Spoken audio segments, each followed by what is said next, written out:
விழுப்புரம் மாவட்டம் தைலாபுரம் தகவல் முடிவில் உறுதி. பிடிகுடுக்க மறுக்கும் ராமதாஸ்.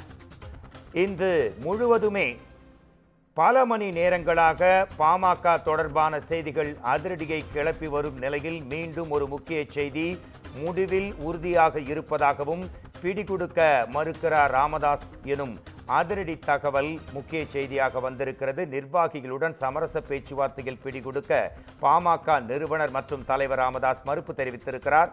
தைலாபுர தோட்டத்தில் 3 மணி நேரமாக காத்திருந்த பாமக நிர்வாகிகள் வெறும் ஏமாற்றத்துடனேயே திரும்பினர். வழக்கறிஞர் பாலு, செந்தில், கார்த்தி உள்ளிட்டோர் ராமதாஸை சந்திக்காமலேயே திரும்பிச் சென்றனர்.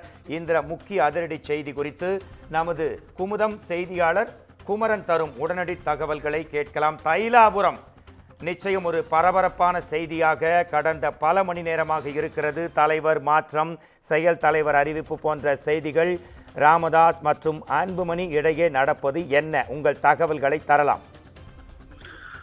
வணக்கம். விழுப்புரம் மாவட்டம் திண்டிவனம் அடுத்த தைலாபுரம் தோட்டத்தில் நேற்று செய்தியாளர்களை சந்தித்த பாமக நிறுவனர் ராமதாஸ், மருத்துவர் ராமதாஸ் இன்று முதல் கட்சியின் நிறுவனர் என்கின்ற அடிப்படையில் கட்சியின் தலைவர் பொறுப்பை எடுத்துக் கொள்கிறேன் என்றும் அன்புமணி செயல் தலைவராக நியமிப்பதாகவும் தெரிவித்தார். இந்த அறிவிப்பு பாமக தொண்டர்களிடையே அதிர்ச்சியை ஏற்படுத்தியிருந்த நிலையில் திண்டிவனம் காமாட்சி அம்மன் கோவில் தெருவில் உள்ள மருத்துவர் ராமதாஸின் இல்லம் முன்பாக குவிந்த அன்புமணியின் ஆதரவாளர்களுக்கும் அன்புமணி ஆதரவாளர் முழக்கமிட்டு அப்போது அங்கு வந்த பாமக கிழக்கு மாவட்ட செயலாளர் ஜெயராஜ் அன்புமணி ஆதரவாளர் முழக்கமிட்டுள்ளனர்.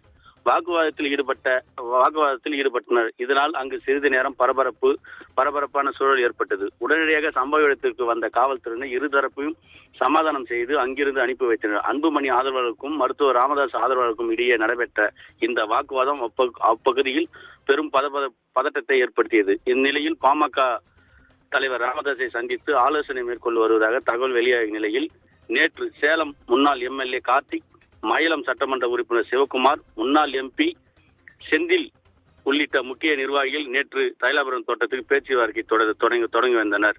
அப்போது பேச்சுவார்த்தையில் எந்த ஒரு முன்னிலையும் ஏற்படாதனால் இன்று கடந்த 3 மணி நேரமாக ராமதாஸை சந்திப்பதற்காக காத்திருந்த நிலையில் பாமக தலைவர் ராமதாஸ் அவர்களை சந்திக்க மறுத்ததாக தகவல் வெளியாகியுள்ள நிலையில் மேலும் வழக்கறிஞர் பாலு மற்றும் செந்தில், கார்த்திக் சோக முகத்துடன் தைலாபுரம் தோட்டத்தில் திரும்பி சென்றனர்.